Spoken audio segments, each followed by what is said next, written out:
ராமாயணத்தை ஏற்கனவே முன்னாடியே கதை சொன்னேன். அதில் காண்டங்கள் பற்றியும் சொன்னேன், படலங்கள் பற்றியும் சொன்னேன். சரியா? ராமாயணத்தில் மொத்தம் எத்தனை படலங்கள் உள்ளன? படலங்கள் எத்தனை உள்ளன?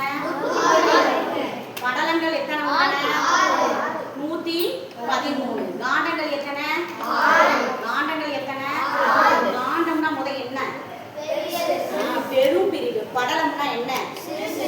சரி, அந்த படலத்துல முதற் படலம் என்ன படலம்னு பார்ப்போம். ஆற்று படலம்னு பார்த்தோம். அதே மாதிரி இறுதி படலம் என்னன்னு பார்த்தோம். விடை போட்டு பார்ப்போம். இப்ப இந்த வாரம் என்ன செய்ய போறோம்? நெக்ஸ்ட் என்ன செய்ய போறோம்? கதையை, இந்த ராமாயணத்தை பற்றிய கதையை ஆரம்பிக்க போறோம். ஓகேவா? இப்போ போவோமா கதைக்கு?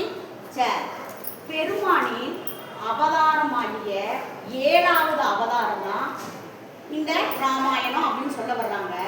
அந்த 7வது அவதாரம் ராமராகவும் அவரின் சக்கராயுதம் பரதனாகவும் ஆதிகேசன் லட்சுமணனாகவும் சங்கு சத்ருகனாகவும் அவதாரம் எடுத்த இந்த ராம காவியத்தை பற்றி தான் நம்ம என்ன செய்ய போறோம்? பார்க்க போறோம். இன்னொரு சொல்லணுமா? இன்னொரு சொல்லட்டுமா? ஏன் தெரியுமா? நான் என்ன செய்வேன்? நான் கொஸ்டின் கேட்பேன். ஓகேவா? பெருமானின் அவதாரங்களில் 7வது அவதாரம் ராமராகவும் அவரின் சக்கராயுதம் பரதனாகவும் ஆதிகேசன் லட்சுமணனாகவும் சங்கு சத்ருகன் ஆகவும் அவதாரம் எடுத்த ராம காவியத்தை பற்றி தான் என்ன செய்ய போறோம்? நம்ம பார்க்க போறோம். ஓகேவா? இப்ப சரையு நதிக்கரையில இருந்து ஒரு அருமையான நகரம், அழகான நகரம் தான் நம்ம என்னன்னு பார்த்தோம்? அயோத்தி நகரம்னு பார்த்தோம். சரியா? அந்த அயோத்தி நகரத்துல சூரிய வம்சத்துல வழிவந்த மன்னன் தான் ரகு. அந்த ரகுவுக்கு பின்னாடி வந்த மன்னன் தான் இந்த தசரதன். ஓகேவா? இந்த தசரதனுக்கு மொத்தம் 3 மனைவிகள் இருக்காங்க. யாராரு அப்படின்னு பார்க்கணும்னா கௌசல்யா, கைகேயி, சுமித்ரா. ஓகேவா? கௌசல்யா, கைகேயி, சுமித்ரா. ஓகேவா? இந்த 3 மனைவியையும் அவர் திருமணம் செய்து கொண்டார். திருமணம் செய்து கொண்டு நல்லா என்ன செஞ்சாங்க? வாழ்ந்து வந்தாங்க. மிகவும் நல்ல முறையிலும் ஆட்சி செய்து வந்தான் தசரதன். நல்லா என்ன செஞ்சான்? ஆட்சி செய்து வந்தான். திருமணம் முடிந்து பல வருடமா அவங்களுக்கு என்னவே இல்லை, குழந்தையே இல்லை. சரியா? அப்ப தசரதன் உட்பட அங்க அயோத்தியில இருக்கவும் மன்னர்கள் பூரா என்ன செஞ்சாங்க? மிகவும் ரொம்ப யாருக்கு குழந்தை இல்லை, தசரதனுக்கு குழந்தை இல்லை அப்படின்னு மிகவும் கவலையுடன் இருந்தாங்க. சரியா?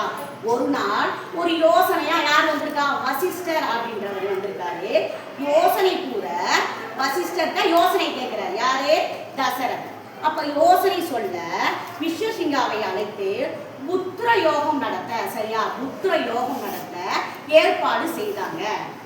அந்த ஏற்பாட்டுல வேள்வியும் சிறப்பா என்ன செஞ்சுச்சு? நடந்துச்சு.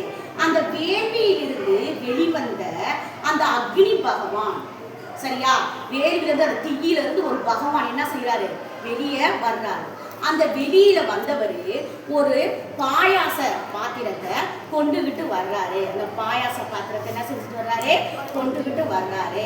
அந்த பாயாசத்தை அருள் பிரசாதமாக கொடுத்தால் குழந்தை வரும், குழந்தை பிறக்கும், குழந்தை வரம் கிடைக்கும் அப்படின்னு அவர் என்ன செய்யறாரு?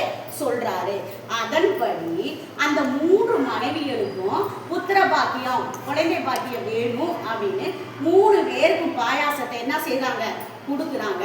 முதல்ல யாருக்கு கொடுக்குறாங்க அப்படின்னா கௌசல்யாவுக்கு கொடுக்குறாங்க. 2வது யாருக்கு கொடுக்குறாங்கன்னா கைகேயிக்கு கொடுக்குறாங்க. 3வது யாருக்கு கொடுக்குறாங்க அப்படின்னா மிச்சம் கொஞ்சம் நிறையா இருக்கு பாயாசம்.